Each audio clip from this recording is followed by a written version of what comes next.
हिंदी में यूपीएससी की तैयारी से संबंधित प्रोग्राम्स को देखने के लिए सब्सक्राइब करें study IQ IAS Hindi.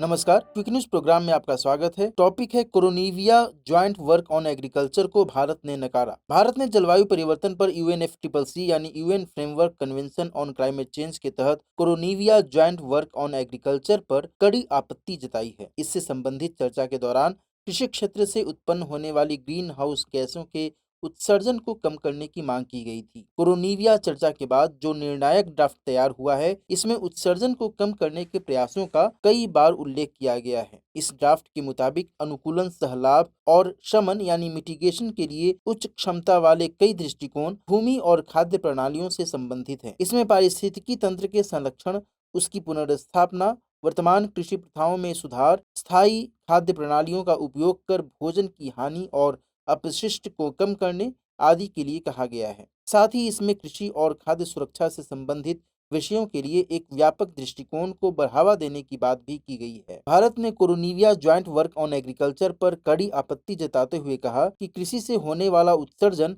Luxury उत्सर्जन नहीं है, बल्कि यह गरीबों द्वारा अपने अस्तित्व के लिए किया जाने वाला उत्सर्जन है। भारत ने वर्तमान जलवायु संकट के लिए विकसित देशों द्वारा किए गए अत्यधिक ऐतिहासिक उत्सर्जन को जिम्मेदार बताया। साथ ही ये भी कहा कि वे विकसित देश अपनी जीवन शैली में किसी सार्थक बदलाव से अपने घरेलू उत्सर्जन को कम करने में असमर्थ हैं। शमन के दायरे को कृषि तक विस्तारित करने की मांग पर भारत ने कहा कि विकसित देश विश्व कृषि भूमि और समुद्र तटों को अपने अपव्यय और अत्यधिक उत्सर्जन के लिए शमन यानी मिटिगेशन का स्थल बनाना चाहते हैं। मिस्र के शर्म अल शेख में UNFCCC के 27वें जलवायु परिवर्तन सम्मेलन का आयोजन 6 से 18 नवंबर तक किया गया और UNFCCC वातावरण में ग्रीन हाउस गैसों की सांद्रता यानी कॉन्सेंट्रेशन को कम करने से संबंधित एक अंतर्राष्ट्रीय पर्यावरण संधि है।